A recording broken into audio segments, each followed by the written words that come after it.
Hola a todos. Ya es 2019 en algunas partes de nuestro planeta y todo el mundo se ha preparado para recibirlo.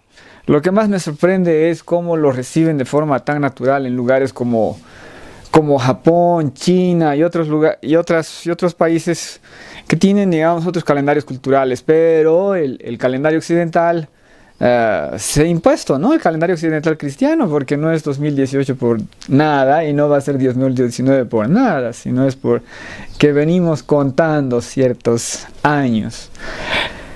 Bueno, entonces hoy rápidamente voy a hablar sobre qué perspectivas tenemos para el 2019, qué cosas van a suceder claramente.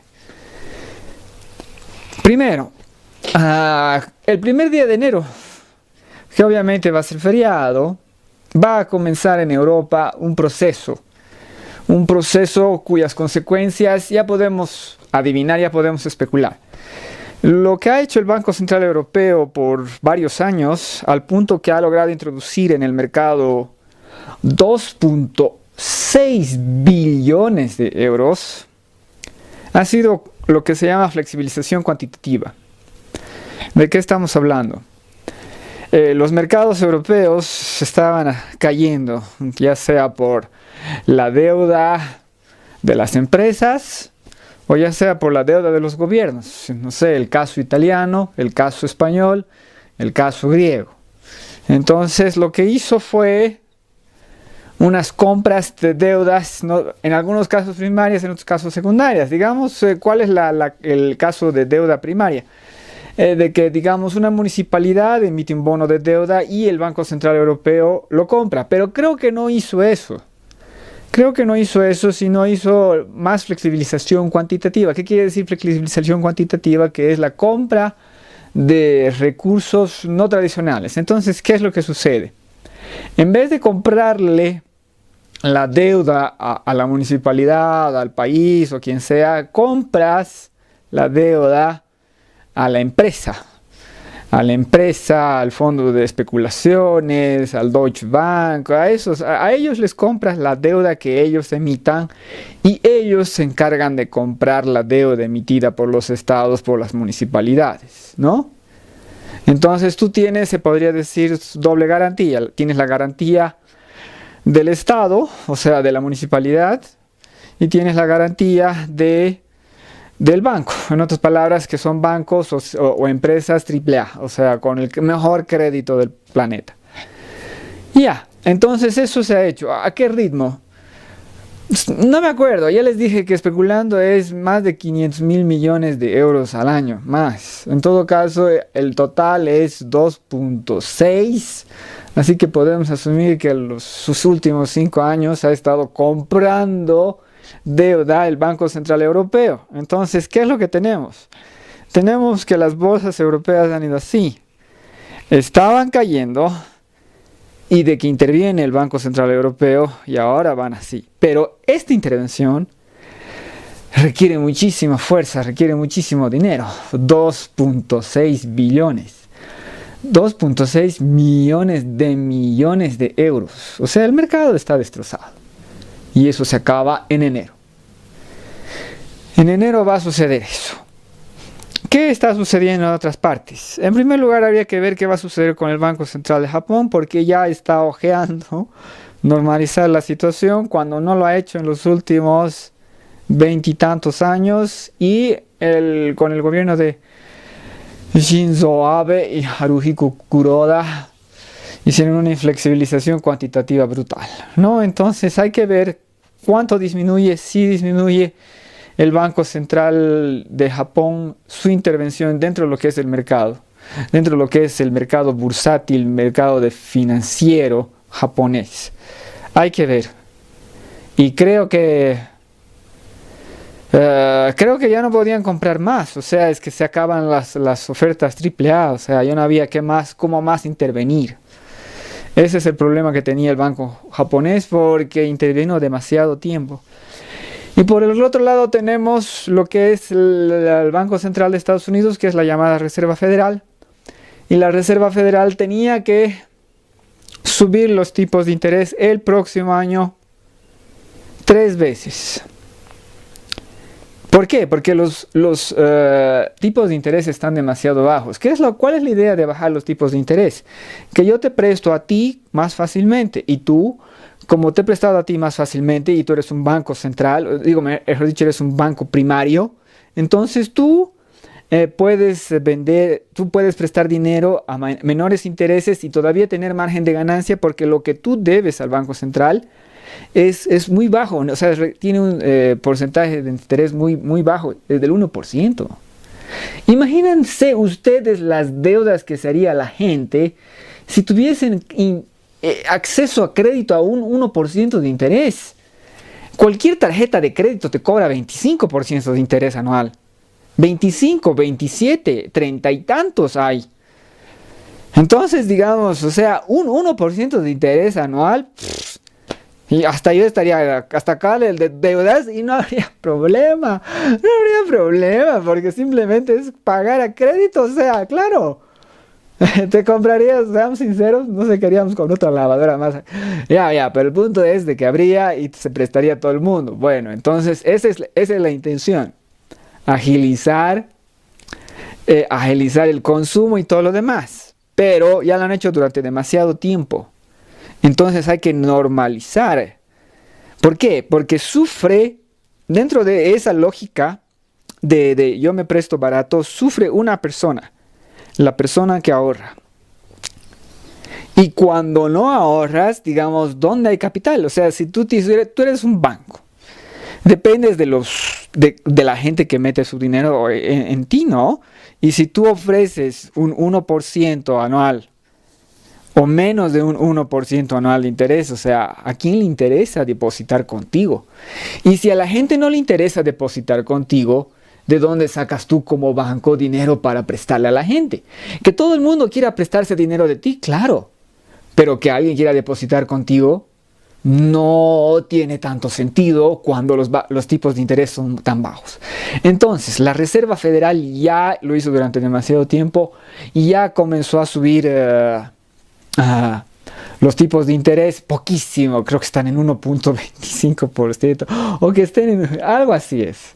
O sea, de 0%, de 0% de tasas de interés, en otras palabras, de destruir tu capital en el banco. ¿Por qué? Porque todo país tiene inflación. Por más que sea un 1%, bueno, ya, que sea un 1%, 1.75, 1.25% de inflación.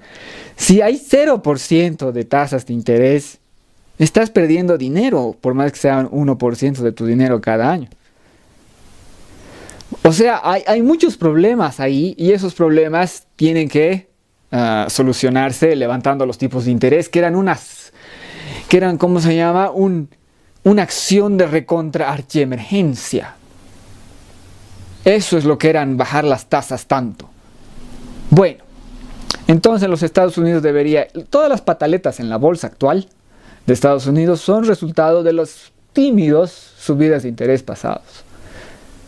Y ya vean, han visto cómo está, o sea, han hablado, he estado leyendo un montón, magníficos trabajos de todo lo que sucedió la semana pasada, de que sube la bolsa, baja la bolsa y dicen, esto, cuando tú tienes un paciente y le preguntas cómo se siente, el otro dice, ¡oh, muy bien, muy mal, muy bien! Tú te das cuenta que ese paciente no está bien. La bolsa de valores no es un buen indicador de la salud económica del mundo, pero es uno que muestra el síntoma. O sea, es uno que muestra los síntomas, digamos, no sé, de manera popular, de manera general. Todos los demás están medio ocultos, medio subterráneos. Por ejemplo, el número que debería estar espantando a todo el mundo, que Alemania tiene un 1.5% de crecimiento. Por si acaso, ¿cuánto es saludable? Entre 2 y 3. Entre 2 y 3. 1.5 es... Más tenebroso es... Bueno, más tenebroso es lo que sucede en China, donde dice que hay $30 de deuda por cada dólar que ha subido el Producto Interno Bruto. China es la segunda economía del mundo, depende de este mundo loco que está prestándose dinero hasta por las orejas y que no está ahorrando. Y con los problemas que ha tenido con Estados Unidos, su crecimiento, que era del 10%, se ha reducido después al 7%. Normalmente, antes de Trump, se redujo del 10% al 7%. Y bajar del 8% al 7% en la economía china significa que bajas de tener empleo a tener problemas. La población de China es tan grande y tiene tanto ingreso de fuerza laboral que requiere un crecimiento muy elevado. Entonces, pero eso ha ido bajando así. Entonces, 8, 7, 6. Y en este momento va a tener, creo que 6 y pico. O sea, es una cifra fuerte, es una caída fuerte de lo que es el crecimiento global. Entonces, eso está pasando. Esas son las amenazas, esos son los problemas, esos son las perspectivas que tenemos para el año 2019. Y recuerdo que había un economista creo que es de JP Morgan Chase, creo, pero no, bueno, mejor dicho, recuerdo que era uno de esos tipos famosos, ya. He escuchado cada estupidez por ejemplo, la otra vez un tipo del UBS, que es United Bank of Switzerland, son la banca suiza, diciendo unas tonterías. Yo no entiendo cómo están trabajando. Y junto a ellos, por si acaso, la semana pasada había unos trabajos maravillosos, un clip de uno de Ray Dalio. Los voy a poner los enlaces abajo, por última vez creo, porque voy a hacer unos cambios en cómo se va a hacer este show. Entonces, este programa de YouTube. Entonces, a 3 aspectos a mirar. Ver qué hacen los japoneses. Ver qué hace la Reserva Federal si levanta los intereses, todo lo que dijo que tenía que hacerlo. Si no lo hace, quiere decir que son muy malas noticias para la economía subyacente. ¿Por qué? Porque tú estás normalizando porque todo va bien por debajo. Si no normalizas, quiere decir que hay problemas. Después tenemos el crecimiento chino y lo que es la detención de la compra de los bonos, de la flexibilización cuantitativa del Banco Central Europeo. Eso es lo más importante en este momento para ver. Yo creo que va a haber muchos fuegos artificiales. En otras palabras, va a haber o sea, va a haber gente, va a haber caídas, va a haber que se intervenga y el Banco Central Europeo creo que ya no puede comprar más. Ya. Y entonces también podríamos ver otras cosas más. Pero, vayamos a algo que se dijo, que escuché decir a ese analista famoso de algún gran banco, de que el año 2019 iba a ser el año de contagio de la deuda. Ya hablamos de que se ha creado, hay un montón de sector zombie dentro de lo que es la economía. Eso quiere decir empresas que no pueden pagar lo que deben. Esa es una empresa zombie que depende de que le presten más plata. Entonces, las empresas zombie en este momento ya están contagiando su deuda a todos los demás porque alguien debe asumirla y si no se va a quiebra. Se van a ir a quiebra y los procesos de quiebra contagian a la vez a los demás. Entonces todo ese proceso se va a desencadenar en el 2019. Y esas serían las perspectivas. Y ahora, ¿cómo lo transformamos eso en feliz año nuevo, dicha prosperidad y todo lo demás? Una vez más, la capacidad adaptativa del ser humano es muy grande y lo que se está haciendo y el corazón del problema que tenemos es de que no nos estamos adaptando a la realidad. La realidad es un problema energético. Teníamos mucha energía, años 70, mucha energía barata. Y ha ido disminuyendo. Esa es la realidad a la cual debemos adaptarnos y debemos adaptarnos con la mayor dignidad y todo lo demás. Lo dice una persona que es boliviana, que vive en un país que tiene increíbles niveles de miseria, pero que existe, que vive. Tú puedes ver a la gente viva ahí. Obvio, hay unos niveles de miseria brutales, hay unos niveles de sufrimiento brutales, lo sé que están ahí, pero también es verdad que están ahí vivos y tú agarras y les das, no sé, una cinta y los niños están ahí felices y las personas están ahí felices, no sé, en sus reuniones o en sus bebidas de cuestiones agrónomas, o sea, de cuestiones del ciclo agrícola, o sea, la posibilidad de alegría en la pobreza existe, $2,000 de ingreso per cápita. ¿Eso qué quiere decir? Si los Estados Unidos colapsa su economía de $53,000, a $10,000 les va a doler, pero se puede sobrevivir, se puede vivir. Y esa es la idea que deberíamos meternos en la cabeza. Esa es la idea, porque por lo visto no... Bueno, en primer lugar, ¿qué va a hacer la gente con esta nueva crisis que se viene? Va a ser lo mismo de siempre. Las respuestas van a ser exactamente las mismas de siempre. Lo podemos ver en Macron, lo podemos ver en Pedro Sánchez. Pedro Sánchez, ante los problemas económicos de su país, ha decidido subirles el sueldo a todos. Como si no tuviesen un 15%. La Unión Europea tiene un 15% de desempleo entre los jóvenes. Un 15%. Y bueno, ya un 8% en toda la Unión de desempleo normal. Dios mío. En otras palabras, o sea, tienen un kilo de problemas y ¿qué se les ocurre? Dales más plata. Y si no tienes más plata, eso es lo que se debería meter la gente en la idea de la gente en la cabeza. No tienes más plata. ¿Y cuál es el otro consuelo? Con menos plata sobrevives y puedes ser feliz. Eso es. $10,000 de ingreso per cápita es 5 veces el ingreso de mi país. O sea, mi país, que tiene una miseria brutal y absoluta y todo lo demás, 5 veces mejor. No estaría tan mal. Con esa idea, felices fiestas y próspero año nuevo. Muchísimas gracias por su atención.